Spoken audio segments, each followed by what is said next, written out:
دوستوں صرف اللہ کو خوش کرنے کے لیے، اللہ کو راضی کرنے کے لیے ہے۔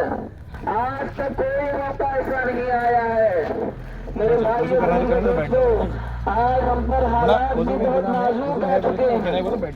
ಬ್ಲ್ಯಾಕ್ ರಿಬ್ಬನ್ ಬಂದೇನೋ ಇದು ایسا بھی اس جگہ سے ایسے جائیں گے جیسے ایسے ہمارے دیش میں، ہمارے ملک میں، ہماری اس فضاؤں میں ناگوار حالات سے سارے میرے بھائیوں بزرگوں دوستوں، اس میں اگر نعمت بنی سے نکلے اور اس کے بعد فرمایا لاسٹ 10 منٹ میں بھر گیا تھا جب تک کیا بھی نہیں تھا، اب تک کیا بھی نہیں بول پائے نہیں 3 پونے جنیزک بھر گیا وہ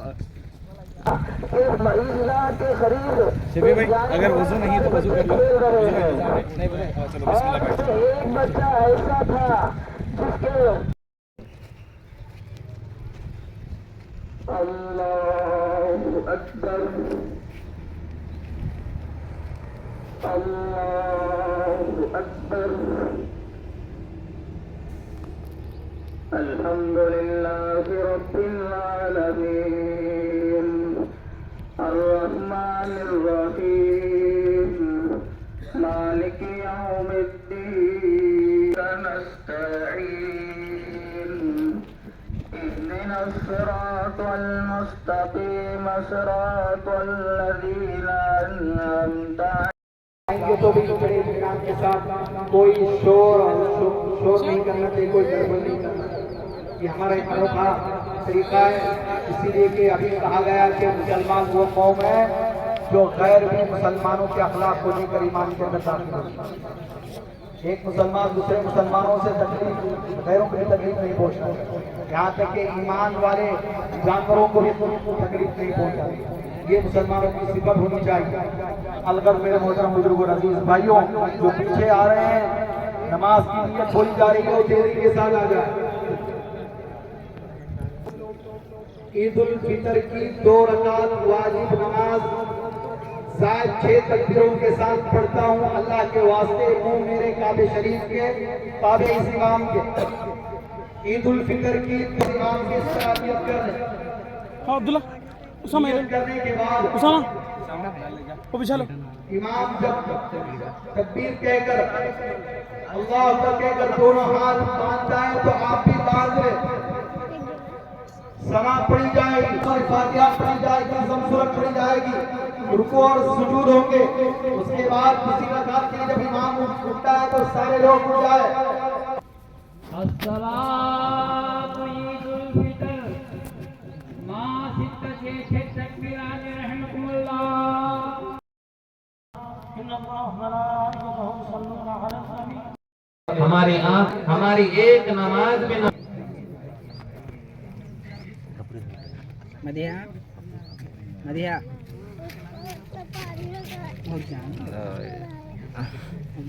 جیسا کہ اعلان کیا کام کر رہے ہیں، اگر یہ بل نافذ ہو جائے گی تو وہ ہمارے قبرستان کو نیست و نابود کریں گے، وہ چھین لیں گے قبرستان۔ اسی لیے ہمیں احتجاج کر رہے ہیں۔ اور بہت سارے ایسے مساجد بھی ہیں، وہ مساجد وقف بورڈ کی جگہوں پر ہے، اگر یہ بل ہو جائے گی یہ مسجدیں بھی قبضہ کر لیں گے۔ بہت سارے مدارس بھی ہیں، درگاہیں ہیں۔ اس لوگوں سے گزارش ہے کہ مدرسے میں بچوں کو داخلہ فرمائے۔ دونوں مدرسے ہمارے ہی ہیں، ایک لنگم میں تعلیم دی جا رہی ہے۔ آپ کے پاس 2 بچے ہیں تو ایک بچے کو مدرسے میں خیال کیا ہے، الحمدللہ اللہ سب کے دینے کو قبول فرمائے۔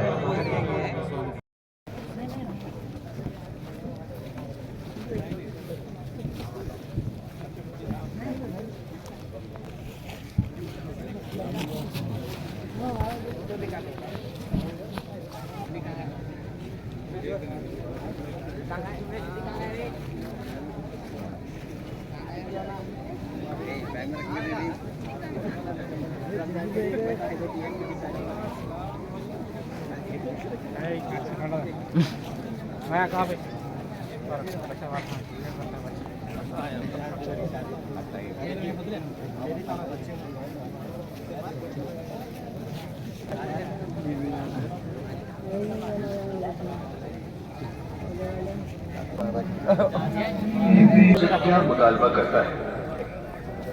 دوستو، الحمدللہ مسلمانوں کو روزہ رکھنے کی توفیق ہو جاتی ہے اور تراویح کے بارے میں معلوم ہے کہ یہ سنت ہے اور مسلمانوں کو اس میں شرکت کی سعادت حاصل ہو جاتی ہے، لیکن اس وقت ایک اور پہلو کی طرف توجہ کو دلانا چاہتا ہوں۔ دوستو، عام طور پر یہ اور کوئی خصوصیت ہے، اس میں تو شک نہیں ہے کہ یہ دونوں عبادتیں اور عبادت، تسبیح اور تقدیس ہم انجام دے رہے ہیں۔ اسی طرح آج بھی اعتراض کرنے مطلب نہیں ہوگا۔ مثلا ان گناہوں کے نہ کرنے میں اس کا کیا کمال ظاہر ہوا؟ اس لیے کہ اس کے اندر ان گناہوں کے کرنے کی صلاحیت ہی نہیں ہے۔ لیکن ایک دوسرا شخص جس کی بینائی بالکل ٹھیک ہے، جو چیز چاہے دیکھ سکتا ہے، لیکن دیکھنے کی صلاحیت موجود ہونے کے باوجود جب کسی غیر محرم کی طرف دیکھنے کا تقاضا دل میں پیدا ہوتا ہے، وہ فوراً اللہ تعالیٰ کے خوف سے نگاہ نیچی کر لیتا ہے۔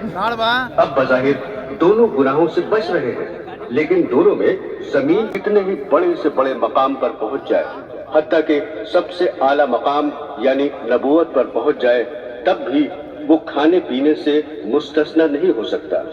چنانچہ کفار نے انبیاء پر یہی ارشاد ہوا، یہ رسول کیسے ہیں جو کھانا بھی کھاتے ہیں اور بازاروں میں چلتے پھرتے بھی ہیں؟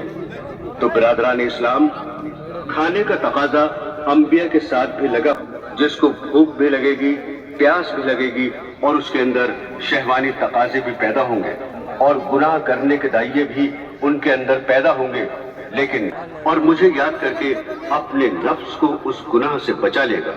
اس کی یہ عبادت اور گناہ سے بچنا پیدا ہو رہی ہے اور گناہ کے محرکات سامنے آ رہے ہیں، لیکن یہ انسان ہمارے خوف اور ہماری عظمت کے تصور سے اپنی آنکھ کو گناہ سے بچا لیتا ہے، اپنے کان کو گناہ سے بچا لیتا ہے، اپنی زبان کو گناہ سے بچا لیتا ہے اور گناہوں کی طرف اٹھتے ہوئے قدموں کو روک لیتا ہے تاکہ میرا اللہ مجھ سے ناراض نہ ہو جائے۔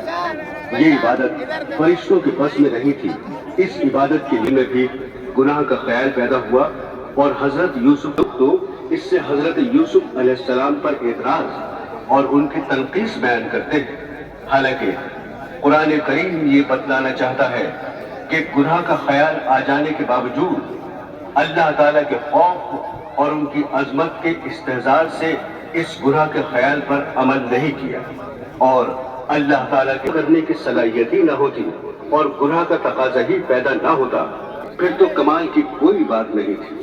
کمال تو یہی تھا، عبادت ہے جس کے لیے اللہ نے جو ہم لیے بیٹھے ہیں وہ ہماری نہیں ہے بلکہ بکا ہوا مال ہے، اس کی قیمت لگ چکی ہے۔ جب یہ جان اپنی نہیں ہے تو اس کا تقاضا یہ تھا کہ اس جان اور جسم کو سوائے اللہ کی عبادت کے دوسرے کام میں نہ لگایا جائے، لہذا